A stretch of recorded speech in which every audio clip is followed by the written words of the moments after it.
Hello and welcome to Shootin' the Breeze. I'm WECT First Alert Chief Meteorologist Gannon Medwick. I hope you're having a happy holiday season, and I'm ecstatic to have your company here on Shootin' the Breeze. If you're watching on a new device, fantastic.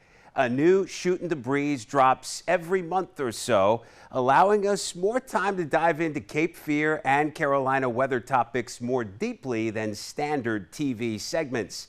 And it always starts with trivia. And I'll tell you what, this trivia question functions like its own weather history segment because, I can't even think about holiday season weather in southeastern North Carolina for any length of time without the Christmas time snow of 1989 coming to mind. 10 to 20 inches of powder buried the Cape Fear region between December 22nd and 24th of that year for a weather event that will be remembered and talked about for generations to come. But what's even more epic than that individual 1989 weather event is the litany of wild and wicked Carolina weather events of that year collectively. That is the grounds for the trivia question itself. Which of these extreme Carolina weather events did not happen in 1989? So basically, which of these statements is false? Is it A, baseball-sized hail pounded Ocracoke, B, an F3 tornado slammed Winston-Salem, C, Greensboro froze in the middle of May, or D, 99-mile-an-hour wind gusts lashed Charlotte? I'll tell you if you sniffed out the correct fake 1989 weather headline with your Shootin' the Breeze trivia answer in just a few moments.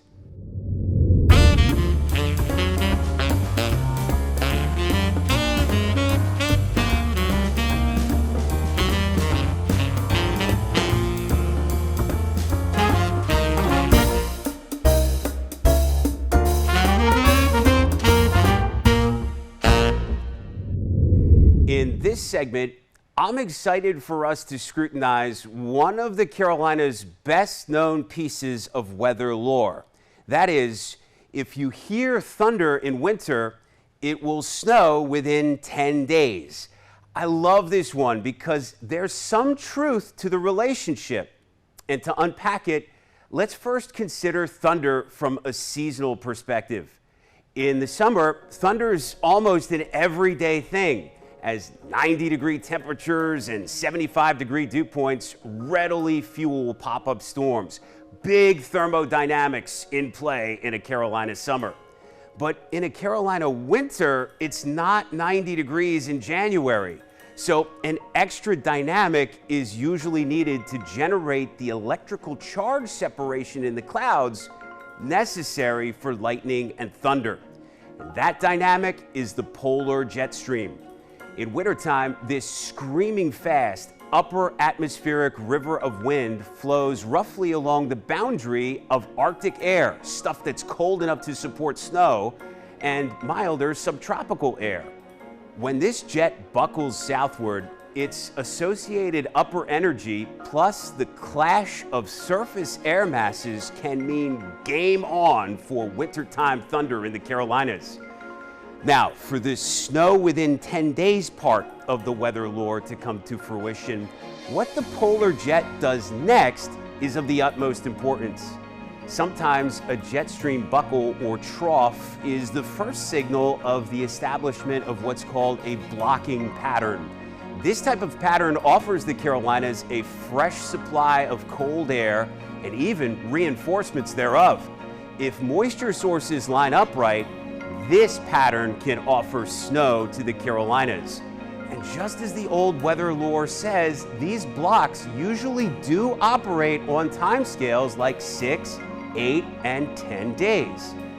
Now, I hate to do it, but I've also got to play spoiler to the snow lover. History is loaded with examples where winter thunderstorms don't lead to a snowy payoff. In what's called a progressive pattern, the polar jet stream troughs will dig and lift out and repeat at our Carolina latitude. These patterns readily favor thunder, but very rarely supply cold air to the depth and consistency needed for Carolina snow, especially away from the mountains. Progressive patterns are very common and are where this old weather lore just can't come through.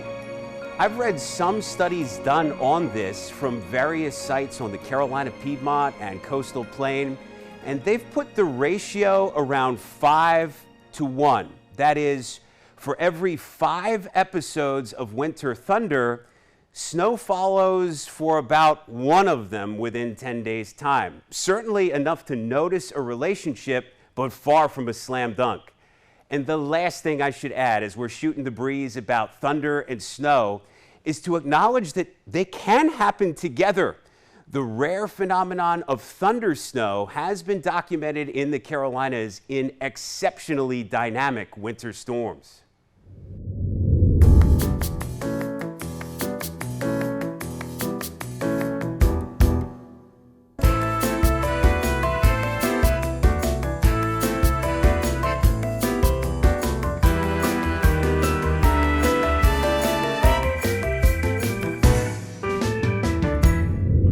Now's the time to see how you did on this episode's trivia question, inspired by the great Christmas time snowstorm of 1989 and the wild weather year that was 1989 in general.